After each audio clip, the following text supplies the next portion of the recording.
রাধে রাধে। ওম নমো ভগবতে বাসুদেবায়। ওম নমো ভগবতে বাসুদেবায়। ওম নমো ভগবতে বাসুদেবায়। শ্রীমদ্ ভাগবত চতুর্থ স্কন্দ পুষণম সপ্তম অধ্যায় যজ্ঞের যজ্ঞানুষ্ঠান। শ্লোক 11।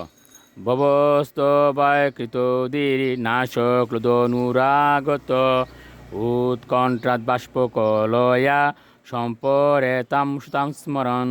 অনুবাদ: রাজা দক্ষ শিবের স্তব করতে চেয়েছিলেন, কিন্তু তার কন্যা সতীর মৃত্যুর কথা স্মরণ হওয়ায় তার চোখ অশ্রু দ্বারায় পূর্ণ হয়েছিল এবং গভীর সুখে তার কণ্ঠ রুদ্ধ হয়েছিল এবং তিনি স্তব করতে সমর্থ হননি। শ্লোক 12। ক্রেচাৎ সংস্তৈব চ মন প্রেম বিহলিত সুধি শংস নির্বলিকেন ভাবে নেশম প্রজাপতি। অনুবাদ: সেই সময় রাজা দক্ষ স্নেহ এবং অনুরাগের দ্বারা বিহল হয়েছিলেন এবং তখন তার শুদ্ধ বুদ্ধি জাগরিত হয়েছিল। অতি কষ্টে তিনি তার মনকে শান্ত করেছিলেন, তার ভাবাবেগ সংযত করেছিলেন এবং শুদ্ধ চেতনায় তিনি শিবের স্তব করতে শুরু করেছিলেন। শ্লোক 13।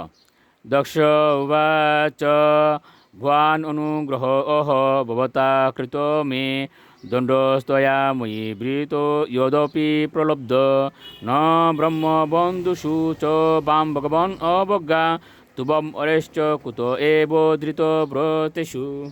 অনুবাদ: রাজা দক্ষ বললেন, হে ভগবান শিব, আমি আপনার চরণে মহা অপরাধ করেছি, কিন্তু আপনি এতই কৃপাময় যে আপনার অনুগ্রহ থেকে আমাকে বঞ্চিত করার পরিবর্তে আপনি আমাকে দণ্ডদান করে আমার প্রতি অসীম কৃপা প্রদর্শন করেছেন। আপনি এবং শ্রীবিষ্ণু কখনও অযোগ্য ব্রাহ্মণদেরও উপেক্ষা করেন না, অতএব যজ্ঞ অনুষ্ঠানে যুক্ত আমাকে আপনি কেন উপেক্ষা করবেন? শ্লোক 14।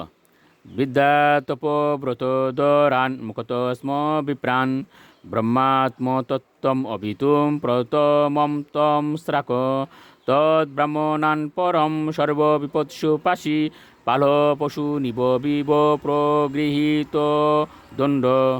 অনুবাদ: এ মহান এবং শক্তিশালী শিব, বিদ্যা, তপ, ব্রত এবং আত্মতত্ত্বপরায়ণ ব্রাহ্মণদের রক্ষা করার জন্য প্রথমে ব্রহ্মা তার মুখ থেকে আপনাকে সৃষ্টি করেছিলেন।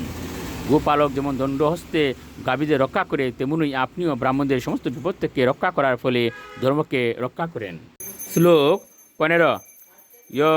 অসৌ ময়া বিদিত তত্ত্বদৃশা সবায়াম ক্ষিপ্ত দুরুক্তি বিশিকৈরি বীর গণয়্য তৎমাম অর্বাক পতন্তম অর্হতম নিন্দয়াপাদ দৃষ্টাদ্রয়া স ভগবান সকৃতেন তুষ্যেত।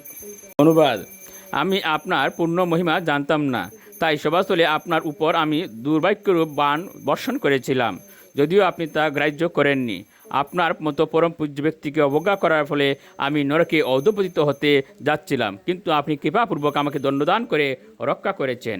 আমি আপনার কাছে প্রার্থনা করি যে আপনি কৃপাপূর্বক প্রসন্ন হন, কারণ আমার কথার দ্বারা আপনাকে প্রসন্ন করার ক্ষমতা আমার নেই। রাধে রাধে।